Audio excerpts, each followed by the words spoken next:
صبح 9 بجے دوسری جانب شاہ منزل غیر معمولی خاموشی میں ڈوبی ہوئی تھی۔ گھر کے بیشتر افراد ابھی اپنے کمروں میں تھے، مگر اوپر والے حصے کے ایک کمرے میں قاسم شاہ آئینے کے سامنے کھڑا اپنی گھڑی باندھ رہا تھا۔ سیاہ رنگ کی استری شدہ شرٹ، میچنگ پینٹ اور ہمیشہ کی طرح ترتیب سے بنے بال اس کی شخصیت کو مزید روبدار بنا رہے تھے۔ اس نے آخری بار خود کو آئینے میں دیکھا، پھر کوٹ اٹھا کر بازو پر ڈالا اور کمرے سے باہر نکل آیا تھا۔ سیڑھیاں اترتے ہوئے اس کے قدموں میں عجیب ٹھہراؤ تھا۔ نیچے موجود ملازمین اسے دیکھتے مزید محتاط ہو گئے تھے۔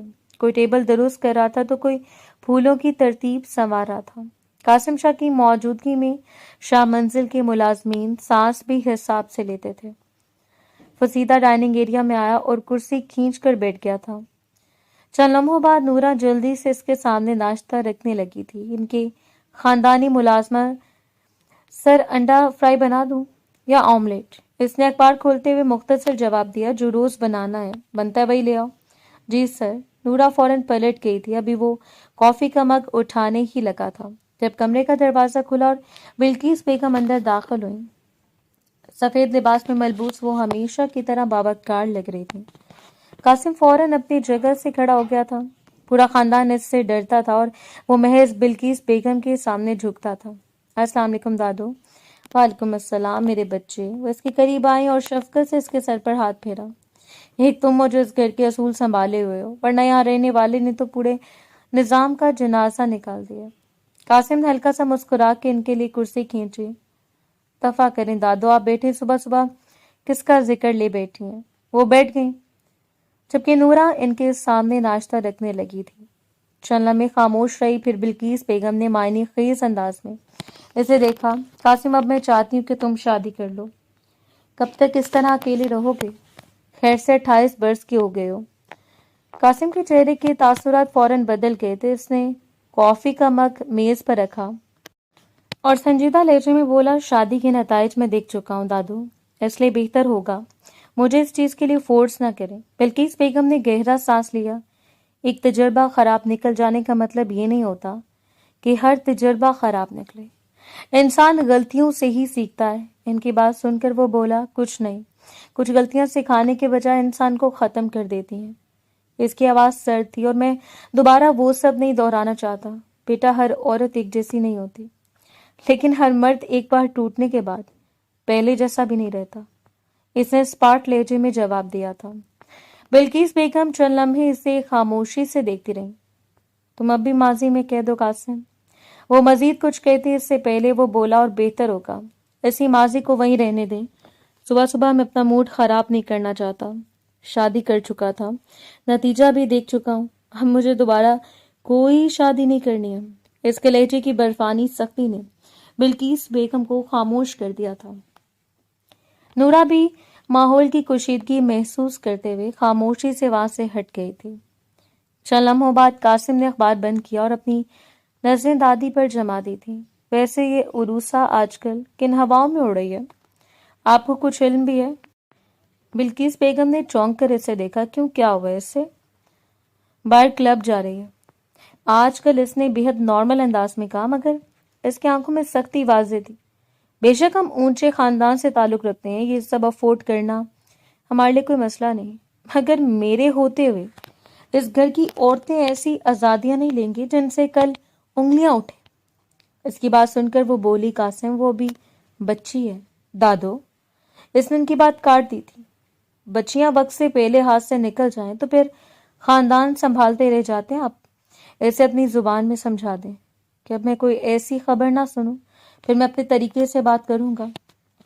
بلقیس بیگم نے نرمی سے کہا، میں بات کر لوں گی، اس سے تم اتنا غصہ نہ کرو۔ قاسم نے ٹھنڈی ہنسی ہنسی۔ میں پریشان نہیں ہوتا دادو، میں اگلے کی سانس چھین لیتا ہوں۔ اس کی آواز دھیمی مگر خطرناک تھی۔ اسے بتا دیجئے، اگر اس نے حد پار کی تو ایک لمحہ لگے گا اس کے سارے دوست سیدھے کرنے میں، اور پھر اس کی ٹانگیں توڑ کر کمرے میں بند کر دوں گا۔ بلقیس بیگم نے اسے غور سے دیکھا۔ اس کے چہرے پر غصہ نہیں تھا، صرف بے رحم سنجیدگی تھی۔ یہی چیز اسے باقی سب سے الگ بناتی تھی۔ وہ جو کہتا تھا کر گزرتا تھا۔ میں اس سے بات کر لوں گی، انہوں نے آہستہ سے کہا۔